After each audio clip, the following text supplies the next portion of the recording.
Is it the mustache? Who knows? Okay, pick spans, I just keep this one super duper short. You can see our lineup, you can see their lineup. Can you share your screen? Alright, wait, I changed the window. 1 second, I just share my screen with Gamebreaker here. Yeah, we had to start, right, we had first ban. The first ban is always at a relatively large informational disadvantage, but that's fine. We ban Deep, they ban Shen Fiora, and we're off to the races. We banned Deep because I think our, like, if they bring a version similar to what we brought, like a really fast version that just wants to go deep. Yeah, greedy Deep is good into our lineup, pretty much. Pretty good. Heimer, it's Deep Mirror is always kind of shaky, and if they're drawing really fast Deep, it's also pretty good against the Demacia decks. And yeah, we basically have good matchups into just about everything else. It's not that we think Deep is like insane against our lineup. I just think it's the best out of the ones that they have remaining against our lineup. Our Deep is called Psycho Deep. It's pretty. It's yeah, it's nice. It's not our Deep too. It's not our Deep. We didn't find it. Yeah. Our lineup is beatdown heavy. Help me out again. Beatdown means the fast deck, right? That we are the faster deck. It's just the Demacia decks can have trouble if Deep goes fast really quick, and their units are just bigger than ours. And Deep Mirror is shaky, and Heimer against a fast Maokai is also difficult. Or if you don't get the Priestess into Comet for their Nautilus early. Yeah, I always forget what the beatdown is. If it means you're the slower deck that outvalues your opponent or the faster deck. No, beatdown means faster, but I don't think that's the case here. No, yeah, this is not the case at all. With the lineup we have left, we basically go over. We outvalue just about everything our opponent brings. Like, all matchups look very good all across the board after these bans. Beatdown means efficient units that overwhelms the opponent. So that's a faster deck, right? No, it's for like, example, classic like Demacia is what he means. Like, just play beat units, right? Like, the Deep deck is also a beatdown deck because you just try to go beat the Deep as fast as possible and just beat them with 7/7s. Okay. Yeah, I think in this case, just about any constellation that can happen after these bans, that UK would be the beatdown. And we're happy with it. We came prepared. Our lists were good. Look at those beautiful pictures. Please, versus Demacia. Yeah, it depends. Yeah, exactly. It depends on which list they're playing. And we also play a shit ton of challengers, single combats, concerted strikes, and also hushes. If we know they bring 3 Nopa Fight 3, Deny 3 Bastion, we don't like going into Lee, but I don't think that's a reasonable prediction to make. No. And even if they do that and we bring 3 single combats, 3 concerted strike, 3 hush, and a bunch of challengers, it's still okay. Like, there are worse matchups. I mean, if they have like the optimized version against Demacia, then I'd probably rather ban Lee. That's fair. Could we explain why almost every team banned Ashe yesterday? Because it has very good matchup tables in the current meta. Or as CoinFlip said in chat, it's because it's a broken deck. Okay, back to the game anyway. I missed the mulligan. No one cares about mulligans anyway. 1 drop on 1. Get damage in. They take the pass here. We have the decision if we want to play the goat potentially into a Brightsteel Protector, which would get pulled by the tracker, or take the pass. We know we're technically the slightly, or we assume we're the slower deck who's gonna, in most cases, outvalue our opponent. Since we know we play Eclipse Dragon Asol and Dragon's Clutch to curve into it, our main objective early on is basically to not die. Yeah, that's the idea of this Demacia deck, basically. The idea is that Eclipse Dragon as a 7/7 into Asol is pretty good against every kind of mid-range deck with just smaller units. Yeah. It's generally good into any deck, but... multiple cards to get rid of Eclipse alone, and then the Asol just comes behind it. So here I cannot fast forward, which means I just manually skip ahead whenever the turns take too long. We decide to open attack first to prevent them from playing Fiora. Something like Fiora. And get a better block on the goat with the Fleet Feather Tracker. Open attack just makes sense. Then we drop the goat. they develop Fiora. This did haunt us a bit later, though, when I rewatched it and thought about it again. If we would have developed the goat on turn 2, we could have concerted struck the Shen before they attacked on turn 4. Yeah. So there is a slight downside. There's both a slight upside on not playing the goat right away and a slight downside. Opportunity cost, rather. Which lobster is the hottest? Probably the one that's being boiled the longest. Man, my dad jokes are really bad. That one's not that bad. It's alright. I think that was like a solid 1.5 out of 10 on humor. Yeah. And this is exactly what I mean. I develop Shen here. They have a scary freaking attack going, and we want to develop the goat, but we cannot. Like, we can only concerted strike mid-combat after they already generate the barrier. If we would have played the other goat earlier, we could have now just open concerted struck. It would have made our situation a bit better. Yeah, that's true. It's like better into single combat. It does not make a difference into sharp side.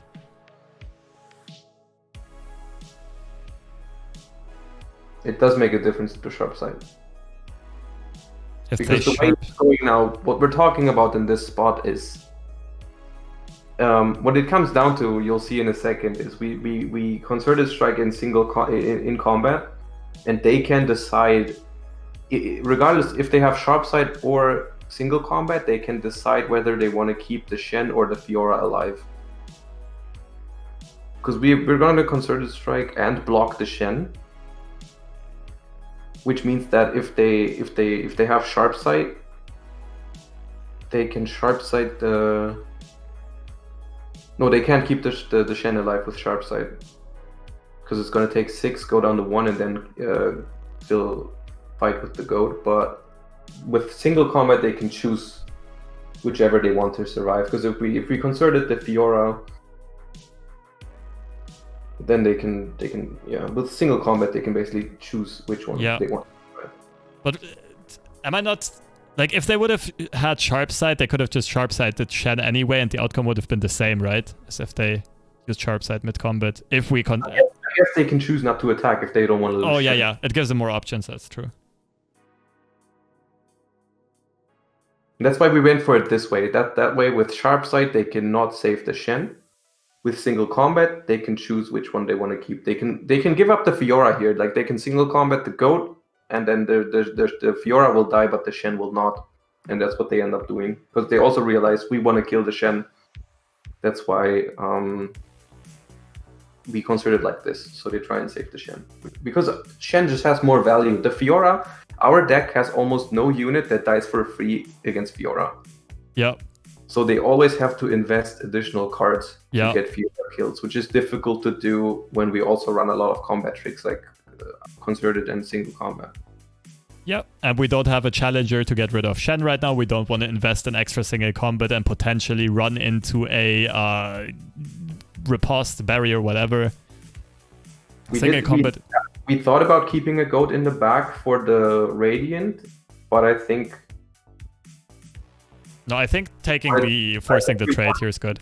Kill the Shen if they have sharp sight, because if they have sharp sight, they can't save the Shen, and I think that's more important than the lifesteal here. Yeah. The tough is nice, but yeah, I think we just want the Radiant for the body. We don't need the heal in this matchup. But in this situation, the tough doesn't even do much. Oh yeah, guys, here I almost panicked. That was funny, because we got new accounts by Riot, right? And I was like, why the fuck are these passes happening so quickly? I'm not doing anything. I didn't click pass, I didn't click end round. And my team reminded me that auto pass might be on. And I did what every player who wants to get out of silver should do. Disable auto pass. Oh my god. Can you rewind a bit? Because Alan is saying open concerted the Fiora. Open concerted with 1 goat on Fiora, single combat Shen and 2 goats. What do we do then? Then we're actually omega fucked. No, we then have to single combat our goat into their Fiora. Yeah, but we do. Oh, okay, yeah. The Shen stays at 3-5 in that case. Yeah, but then we would have invested one more card and Shen would have more HP and we would have one less gem. I don't like that. I don't think the goat is super valuable here. I think I'd rather have a single combat goat.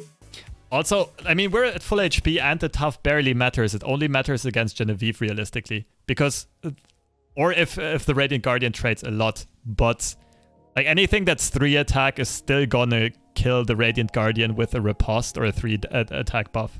Okay, maybe it matters with sharp side. If I was opponent, I wouldn't have attacked. I do think I'm fine if they don't attack. If they just leave us with the 2 goats and we still have all of our combat tricks in hand, I think it's okay. Yeah, I think it's... Yeah, that's a tough call to make. Like, giving the... They're losing out on the value of the barrier if they don't swing. I did expect them to swing with a combat trick in hand. Yeah, also... Wait, if they don't swing, we open considered Shen. Isn't the outcome worse? They have to either sing a combat... No, the outcome is the same, right? They sing a combat Fiora into one of the units or they let Shen die. Yeah, so here we don't open with the Radiant Guardian because if they want to go pass, we are happy with it because we have Eclipse and Asol in hand. If the game is slow, we are happy. So they have to develop. They play the Fiora here, which is interesting. I guess it keeps the single combat mana open for any tricks that we might have. Fiora over Screeching Dragon. It's interesting because I think at that moment we thought they didn't have Screeching because they did that play.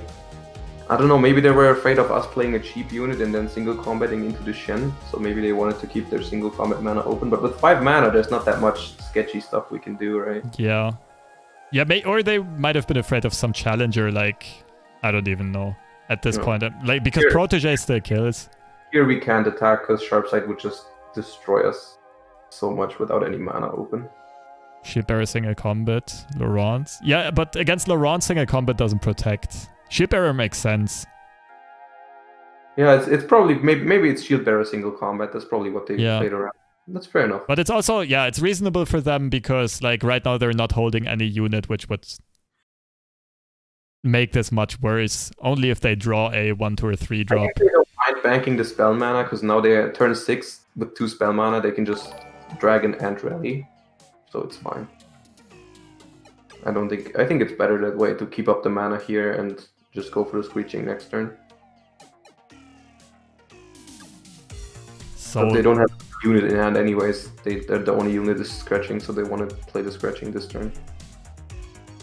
So I have to say we did not expect them to play Rally because the list that they used in the tournament the day before did not have rallies, but obviously we know everyone can change their lists.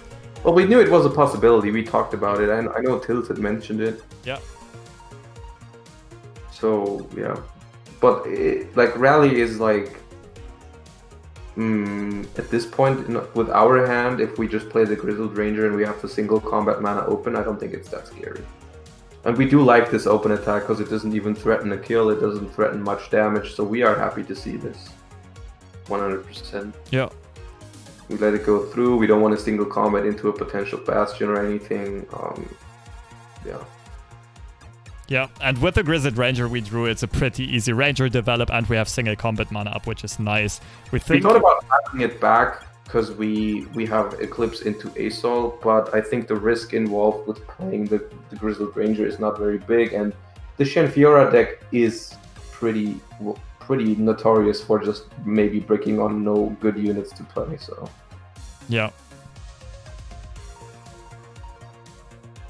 Yeah, and we just play the Ranger.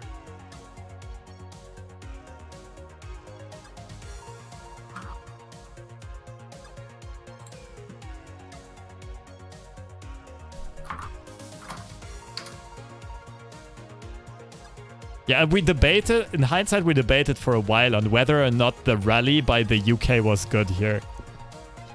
We think for a second to gem, but then we are like, there's absolutely no reason to gem right now. Yeah, but, there's no reason. No, there is a reason because if we want to gem next turn, we have to do it after Eclipse Dragon, but it's not a real reason. And the UK has kind of a tough... Ooh, Sick animations there. Yeah. UK has kind of a tough decision with whether or not to rally. Because if we don't have single combat, the payoff is huge. If we do have single combat, the rally still gives them a value trade, but it's not amazing. And they have to weigh off whether or not they'll get a better single combat on a later turn. I guess the problem is if they expect us to play Eclipse Dragon, the rally becomes worse because we have a unit that can block and kill the Shen, so they have to invest more cards in order to make the Shen survive. Yeah. And then that's not even factoring in any more 2-mana combat tricks that we could have, right? Because we would have 7+2 mana, so they would have to worry about something blocking their Shen, and they would have to worry about a 2-mana combat trick. Mm-hmm. But Alan, the 2 spell mana doesn't disappear. They have to expect us going Eclipse Dragon into Aesol in the next 2 turns. And if we hold Hush Pekisket or Single Combat, we'll also at least hold it the next 3 turns, right? Yeah, I think with us having 2 cards in hand, it's a reasonable... Yeah, that's true. With the Deny backup, they at least beat Single Combat. Like, only Hush would be really bad for them, basically. Hush would be... Like, they can rally and decide to use either Riposte or keep Deny as a backup, yeah. Hush does what? Hush, if they decide to pull the Eclipse Dragon with the Screeching Dragon and Riposte. Well, on the next turn, right? But like Yeah. No, here Hush doesn't do shit. Well, basically it just removes the barrier. It's not like they lose the game off of it.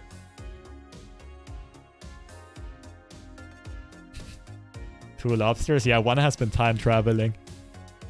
I think they were just taking a risk here because the reward was pretty big. Like if we don't have anything here,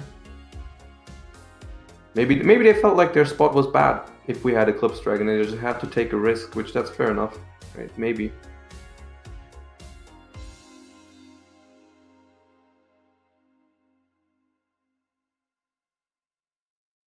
So here, I mean, it's not a complete disaster at this point, but with our hand, we are in a pretty good spot here. They still get the good trade on the player, but... We didn't play Dragon's Clutch, so they don't know how good our hand really is. Yeah, thanks for the cheer again, Energy. What about letting them attack here and single combating in combat? You deny 1 Fury stack that way? Yeah, but we give the Fiora barrier value. And that is much, much more important than the Fury stack. But also, they make the arguably questionable decision to pull with both, if I recall correctly, right? I think they trade the Fiora into the 4-2, which I do disagree with that, Yeah.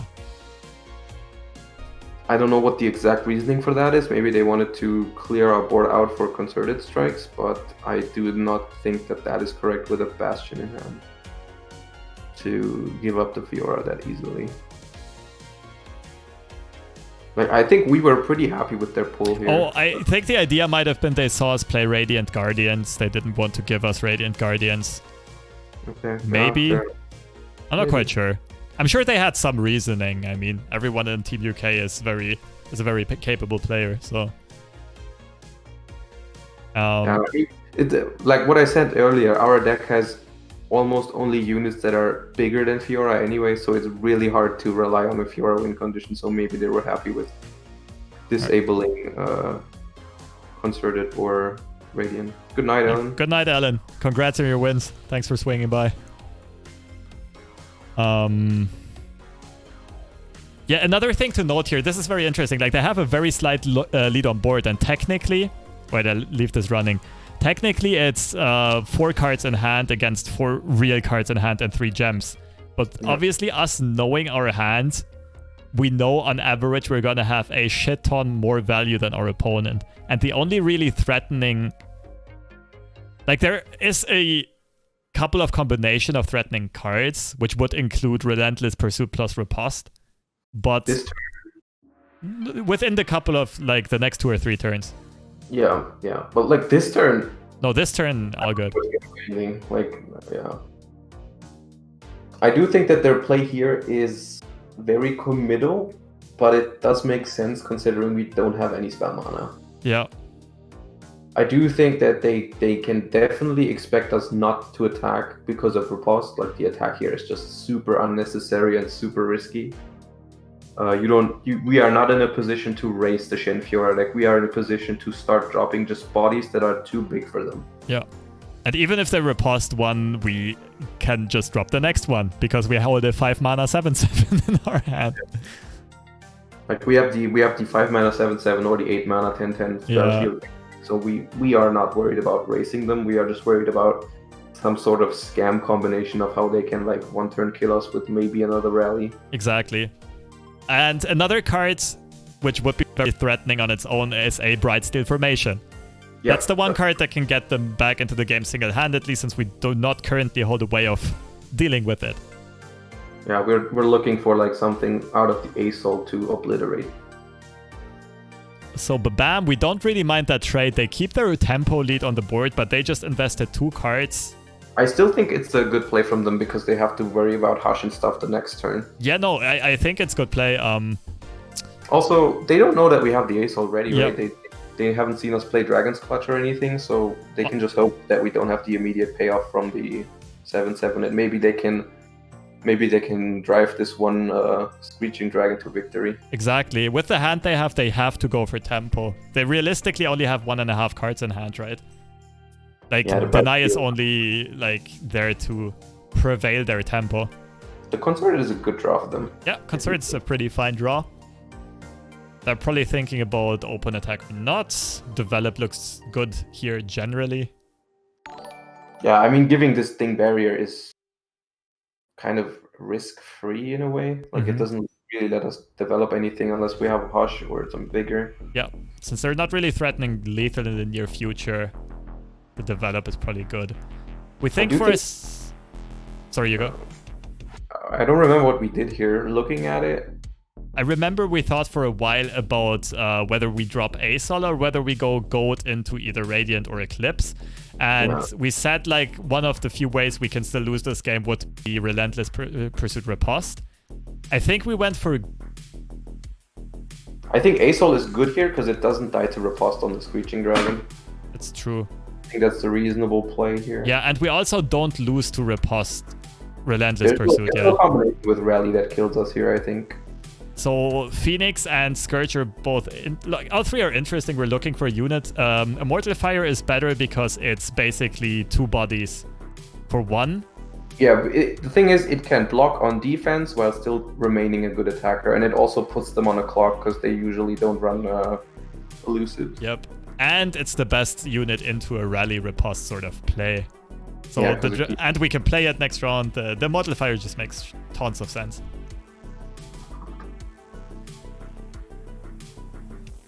Okay, so still we think their hand is either...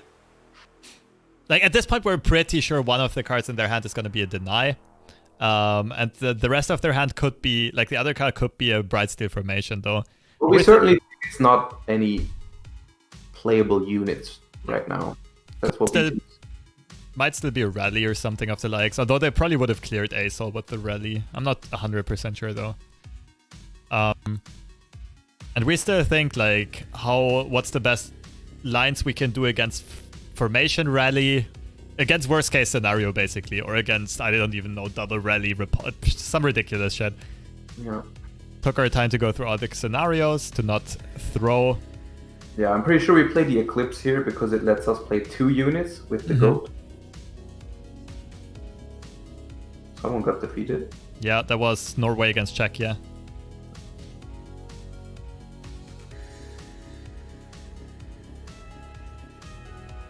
Yeah, and we definitely want the Eclipse for the mana discount here because we are not worried about value at all. We have ASOL, we have 2 of the best Celestial units in hand. All we need is tempo. That's the only way we can lose, if they out-tempo us with some rally stuff. I remember we had a decision to be made here because playing the Immortal Fire is also a very legitimate play to put our opponents on a 2-turn clock. If Immortal... Well, it's 6 attack, so it's not a 2-turn clock with this one. Yeah, but with the gems. We can only gem one. Yeah, sorry. Wait, we gem it at this turn. It goes to 8. No, it goes to 7. We can only gem once because it costs 8. We had 9. Yeah, that's 7. Swing. But then on the next swing, we can gem Cascade, right? It does, yeah, but yeah. But there are combinations where they drop a bigger unit than 5 attack and just can kill it with a single concerted strike. Yeah.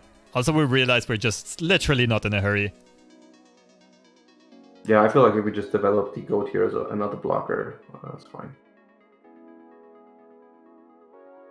Can't attack with Asol, obviously, he just gets traded for free. And if they have Riposte or a barrier, we're omega screwed. Play goats. And turn. We're already planning like ahead for the next turns.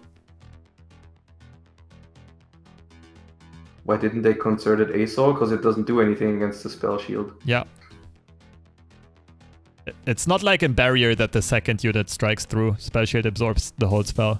Yeah, it's not like the first strike breaks the spell shield and the second goes through. Yeah. The Genevieve is a good draw for them, probably one of the better ones that they have. Especially probably with the second best draw after Bright Steel Formation. Bright Steel Formation at this point is probably the only card that can win them the game. But look at our hand, we have one of the few cards that actually answers the Bright Steel, which is the Scourge, the 10/10 that can just pull it. So that's nice.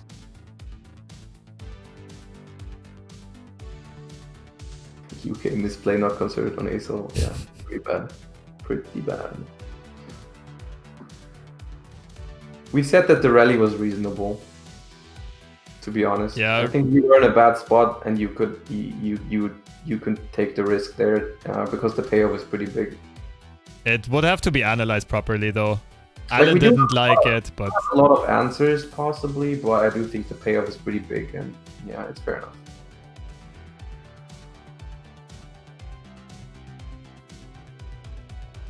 So we gem the goat so it can't be pulled for free by the scout attack. And I think we play the Phoenix. Seems reasonable as a good blocker.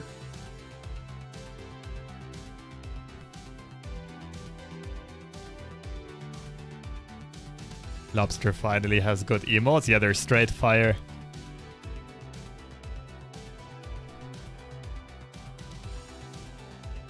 Yeah, Alan did make a reasonable statement. That concerted that rallying with a backup of either riposte or deny might be higher value, but it also gives us more chances and more mana to potentially have more answers. It's a bit of a trade-off. I'm not quite sure.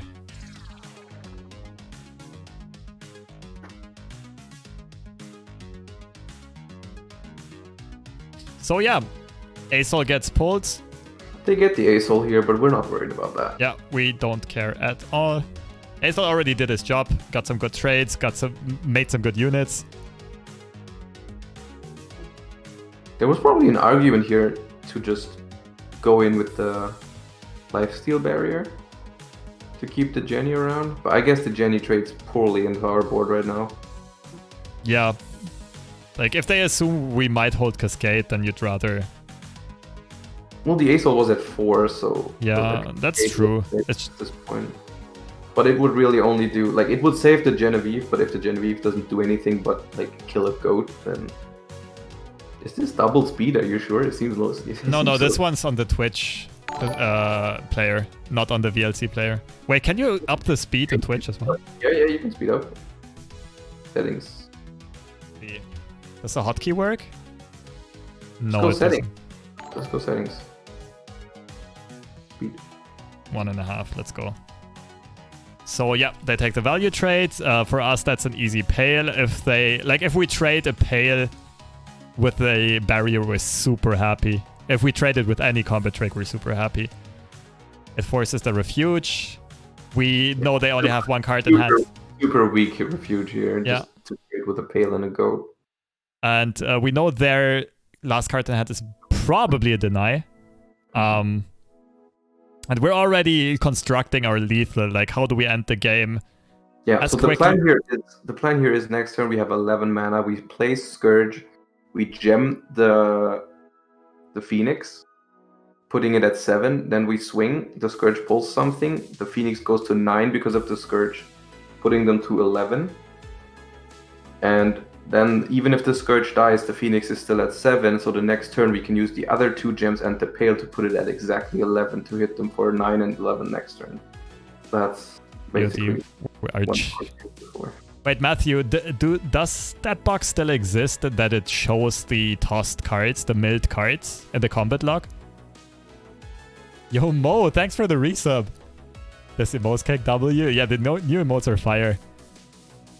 Didn't say thanks for the sub. Oh, wasn't fast enough, I guess. Thanks, Mo. Appreciate it. And yeah, the new emotes are epic. Have fun with them. So yeah, like Tilted mentioned earlier, we have our way of lethaling kind of planned out.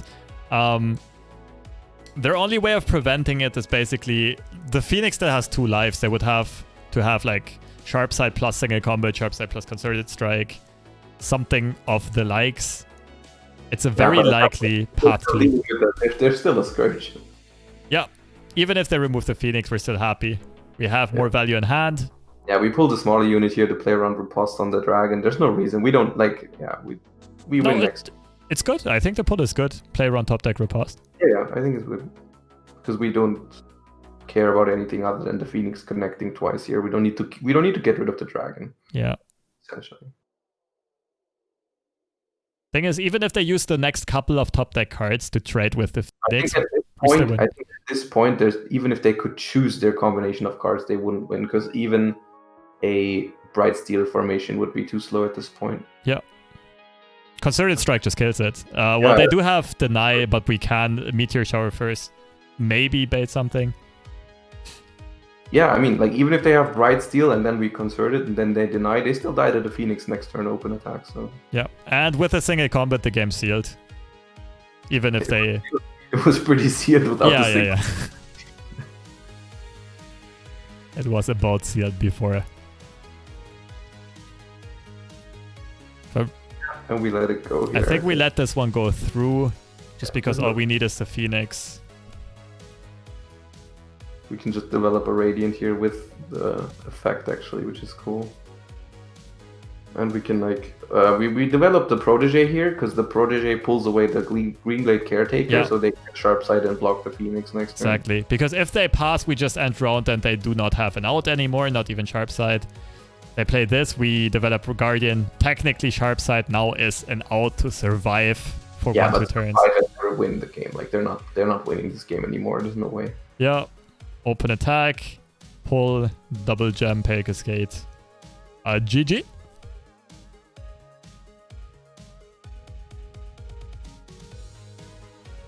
Yep. Quality time Kanji emoting as well. Yep. So we see the mulligan. Hush is a keep for sure. Dredger is a keep. We debate whether or not to keep Mystic Shot, since it's not very effective removal on Zed considering the amounts of answers they have. Also, like, we have the attack token on 3, which means they can all just develop the Zed on their turn 4 with Bastion or Deny mana up. Yeah, it's pretty straightforward. You keep that. You keep Hush always. You keep Curve units always in this matchup. Yo, Jeff Hoagland, thank you for the big host. Appreciate it a lot. Nice to see you streaming Runeterra again. Yo, everyone just coming over from Jeff Hoagland's stream. This in the top right is me right now. This in the bottom right is me yesterday. And the stuff you're seeing is from the European Championship of Legends of Runeterra by Riot Games. Basically 3 people from each country, from the top 16 countries from ranked ladder, playing against each other. And these are the games from yesterday and today. We're reviewing them, we're analyzing them. And with me commentating and analyzing our own play is my teammate, Gamebreaker, who's also playing for Team Germany. Hello. And yeah, we just started off with game 2 of our series against the UK. The first game was a win with... Wait, I have spontaneous dementia. What did we just see? Shen Fiora versus our Garen. Their Shen Fiora versus our Garen Aso. Yeah. Second game is our Heimerdinger Targon into their Lee Sin Z combo. Okay, we're pretty happy they don't develop a Goat nor an Eye of the Dragon on turn 2. I think the Mystic Shot keeps fine, actually, if we also consider Goat. They had the token on 2. It's annoying if they have Goat. Yeah. So now we really... this is not the easiest of decisions. We could either pass and keep double Mystic Shot mana or 6 mana Thermal Beam for Zed, because they cannot protect the Zed against the 6 mana Thermal Beam if they have 3 mana. They cannot Notify it, they cannot Bastion it, they cannot deny it. Or we go with the more proactive line, but we don't have a good discard target. We can't discard Vi, we can't discard Heimer, we can't discard Hush. And out of these, the double Mystic Shot makes most sense. Just because it can cover, like, you can do more damage with Thermal to play around Pales and stuff. Exactly. We decide to take the proactive line. Use the attack token, potentially get damage in. I mean, with this deck, it's always depending on the game and hand state who's the faster deck, who's the slower deck. It's a very dynamic matchup. They play the Zed, and we elect to use the Thermal Beam, kind of hoping they don't hold Notify after the attack. If they trade, it's fine. Yeah, if we trade, it's generally fine. Zed flipping in this matchup is not that important, but can become a problem at some point. He's still annoying. He just does damage that you don't want to take early. It's like, you just don't want to lose to a lead that's on like 6 or 7 attack. Yeah, Thermal here is normally it's usually pretty nice. Notify is a card that people run like at most 2 off normally. It does play around Pale Cascade, and the other card that could save it would be like Sunblessed Vigor, which is a card that some people play, not everyone plays. So the chance that they play it and have it is not very high. Yeah. Also, keep in mind that the Thermal Beam here is much better than Mystic Shot, because if we Mystic Shot, they Pale Cascade, we still need to Thermo, which means the Zed is still dead, but we expend 2 cards and they expend a card that cycles itself. So we're basically going down 1 card in hand. They play the other Zed. We don't Mystic Shot right away to not give extra value to the Pale Cascade. Yeah, if we Mystic now and they Pale, then the Zed goes to 5/4 before the attack, so the Shadow will also deal 5 damage. Yeah. If we Mystic Shot the Zed on attack, then the Shadow will still only be 3, even if they Pale. So yeah. We think about it for a while, but we do this. Well, they obviously attack. I just skipped through this a bit. Here we're thinking about blocking the Zed with the Dredger, and then Mystic Shotting. So in case of Pale Cascade, the Zed doesn't flip, which I think Tilted wanted to do it, but I think it's wrong to block it. Yeah, I don't think wasting the 4/3 is. The thing is, the 4/3 will connect and do 4 damage next turn because they don't want to block with their flipped Zed. And Zed flipping in this matchup is actually fine, especially because we have a Vi in hand that is supported by a Pale Cascade or a Hush next turn that can pull the Zed. And at this point we are racing the lead player here, and our Dredger is representing 4 damage, and the deck doesn't play a lot of chump blockers since they didn't have Eye on turn 2. There's not that many units in that deck. Yep, but we have to deal with the Zed at some point. We play the Vi. Yeah, the Vi cleanly challenges the Zed here, which is nice. By the way, I'm curious, like, in hindsight, do you think we maybe should not have played the Dredgers and kept it, like, double Mystic Shot? I think we should have... First of all, I think we should have mulliganed the Mystic Shot. Okay. But that's not a mistake, that's just a matter of preference. But even if they have the token on Boo and they can just play Goats? The thing is, the deck still plays, like... Even if you don't read or the same Mystic Shot, you have 2 other Mystic Shot and 3 Thermal Beams and 3 Goats, which you don't mind trading Goat versus Goat. Fair. So, like, you have like at least 8 cards that do the same thing.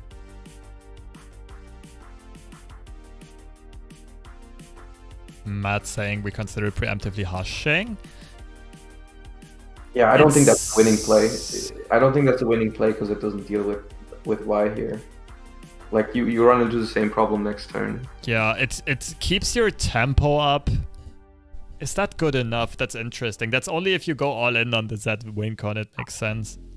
You can challenge Y, yeah, but you know our deck runs Hush and... Z is never winning the game next turn. The thing is, if you Hush... I think you much rather Hush Y mid-combat. I think so too, yeah. Because if you challenge Y next turn, you get Omega punished by Hush, because then you invest... you already invested the Hush and you invest the...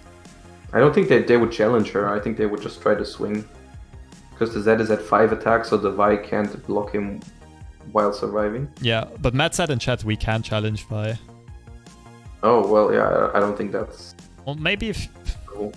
If you do it with a preemptive Bastion, that would be a line. But that's also a bit YOLO. Like, you're going all in if we have, like, Ping plus Hush. Or a second Vi, like...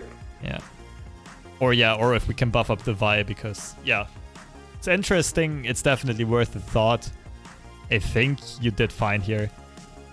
Here we would have been pretty screwed if our opponents would have had either a second combat trick or a second Hush for a 2 mana. Like a P.E.K.K.A. or Hush.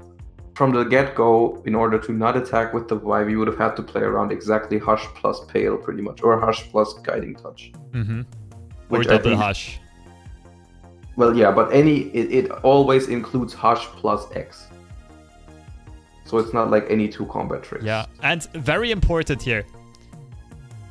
Let me rewind, because this is very key and this is gonna pretty much win us the game. Or, like, come back later on and be important. Them not answering with this, with a Hush, with a Guiding Touch or a P.E.K.K.A. tells us that they don't have it in their hand at this point. So we know so these 6 cards. Yeah, we know 6 cards are not combat. Basically all the cards from our POV to the right of Zenith Blade. 1, 2, 3, 4, 5 cards. Yeah, because we see the Zenith Blade like flipped. That's pretty nice, actually. We know that everything next to the Zenith Blade is not Pale or Hush. Okay, let me wind forward a bit. We already plan out the next turn on whether we want to develop Heimer or Vi ideally. And we see one mighty goat. They have more than enough mana to play a bunch of, like, to play Challenger and a bunch of protection or combat trick. So we're not comfortable playing Heimerdinger at all without mana to protect him. I do think the Vi drop here is fine, but we pass, which is also fair. Yeah, if we drop Vi, they can also trade gold into Vi with us not being able to protect her. Yeah, we do end up playing Vi here, though. Do we? Did we play gold to play around Sonic Wave? I don't quite remember. I think we played gold to play around the Hadouken. Yeah, seems fine. Seems like the better line here. Yeah. I think it's gold.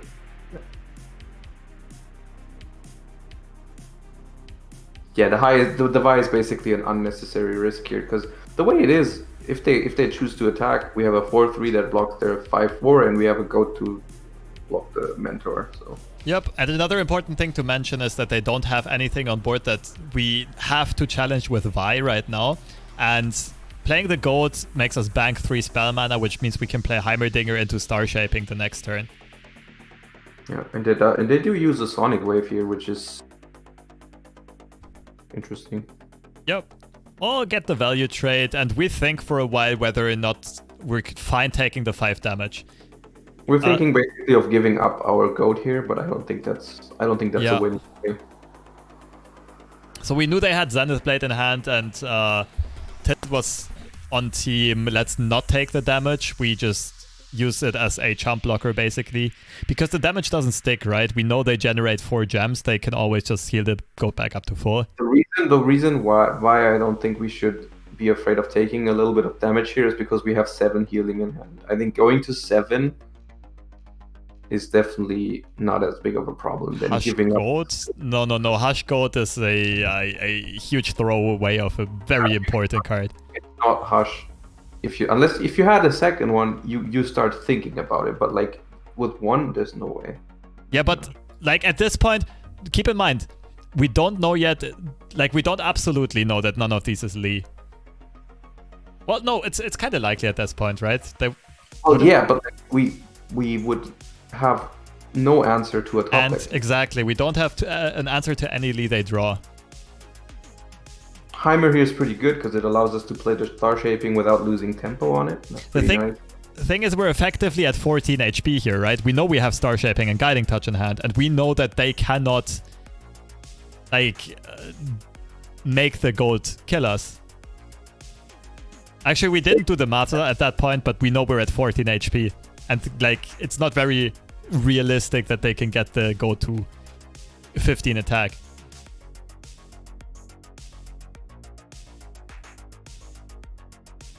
By not blocking, you don't play around Lee. No. The not blocking is to put our opponents on more of a clock. Which is gonna come back later, right? Because if we would have blocked with a goal, we would not have ended the game on that turn. If we block that turn, we lose the game. Yeah, if we block, we probably lose the game. There's two situations where we decide not to block, and that's with the Swamp Dredger against the Zed and with the goat versus that goat. And if we do either block, we lose the game. You think they don't have any more units? There's no real reason to think that, because they use their mana to develop Goat into Mentor.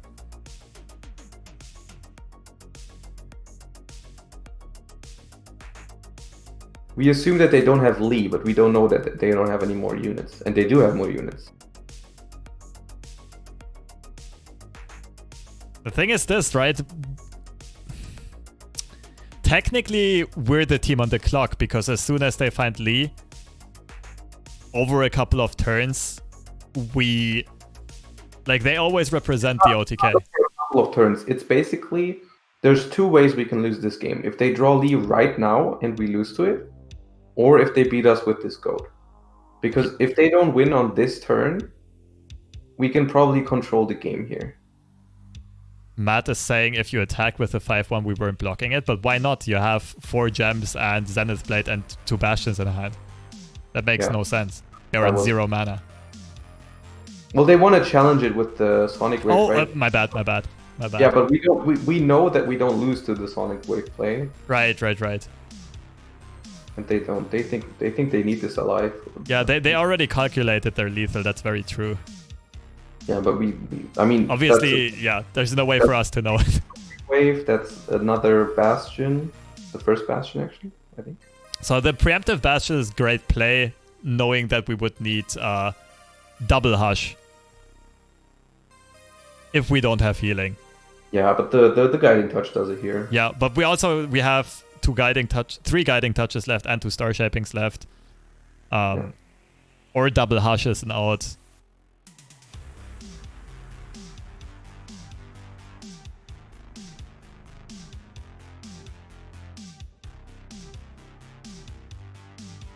It was a very good play, like going for that, realizing the odds of drawing your Lee are very low, turning the goat into the win condition. That's 100% the play there. Challenge the Heimer. Yeah, but like that doesn't even threaten lethal against.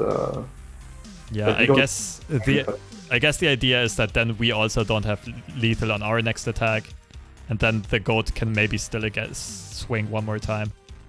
But that is very risky into 8 mana with 6 cards in hand and 9 mana the next turn, and then like full mana on your swing again to find a bunch of removal or hushes or whatever.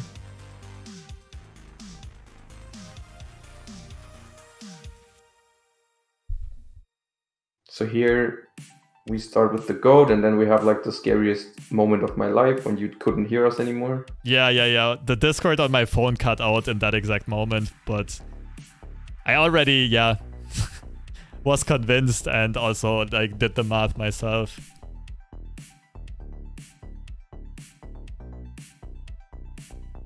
No, you didn't misplay, I think, Matthew. No, Matt actually had a good point. Huh? Okay. Let him explain. I'll explain our way of thinking about it. So here, the correct play is to play the Destroyer for one reason. If we play the Destroyer and they don't have another unit, which is very unlikely because Lee doesn't play that many units, and they didn't have Lee for the most part. They didn't have, like, they played all of the units at this point, we're pretty sure. So we're playing the Destroyer, we're full swinging with everything. We're pulling, even if they Zenith Blade one of their units, we're pulling that unit that has more health with Y. And the Destroyer is the one that they have to block because it's 7 attack. And let's say they Zenith Blade the 3-2 here, which is worst case for us. We just pull the 4-4, and they have to block the. At that point, they're dead, and if they don't preemptively hush. But like, what's the play you're suggesting?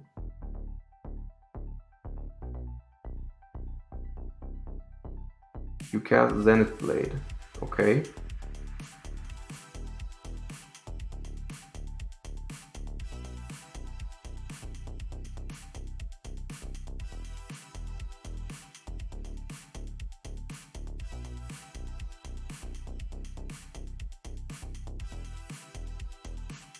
Yeah, I already went through it with Matt. It's actually right. What's the mistake? I don't get it. I don't get what he's saying. No, instead of Zenith Blading, they cast the second Bastion on the 12-3. And then? The 3-2 blocks one of our 3 attack blockers, and the other one trades with the Destroyer. So they still live on 1 HP. Not hushing, basically. So not hushing.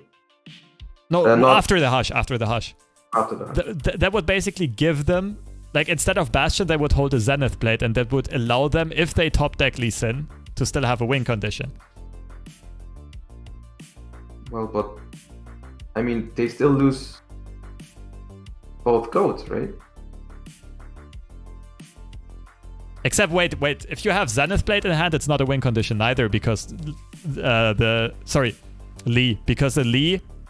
Oh yeah, wait. I don't get it. I don't get how you beat Hush.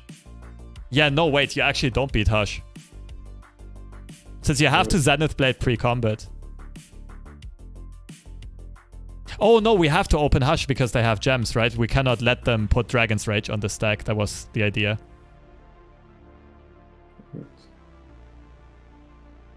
Right? Because they play Lee here. Now imagine the Bastion was the Zenith Blade instead.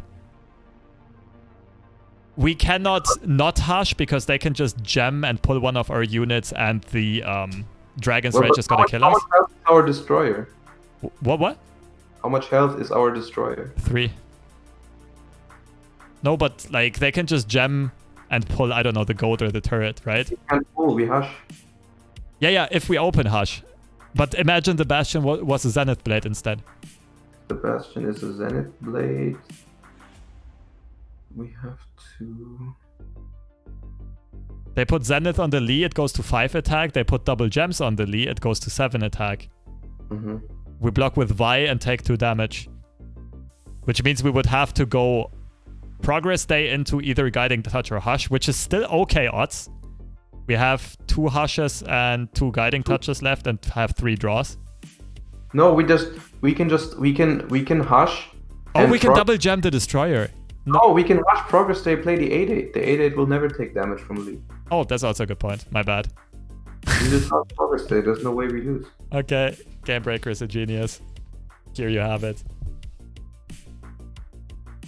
That's true, we can just play the big rock at burst speed. Lee doesn't decide who blocks him anymore. If we just play the 8-8, they don't get damage.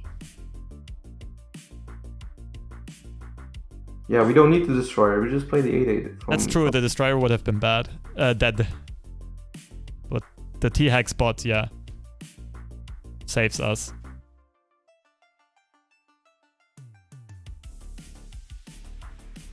Yeah, fair enough. I guess the Lee draw... I mean, yeah, it would have been like perfectly playing to your outs, you should have done that, but it's a very, very tough line to see with 90 seconds. Or whatever time we have. I don't even know how long a turn is.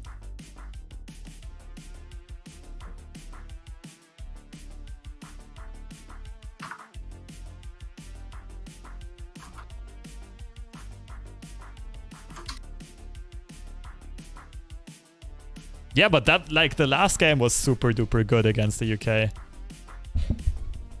The first game was also good. It was just not quite as close and contested. So both of our series this weekend were insane, like high quality games, high quality plays. And yeah, we're very happy to have gotten the 2 wins here.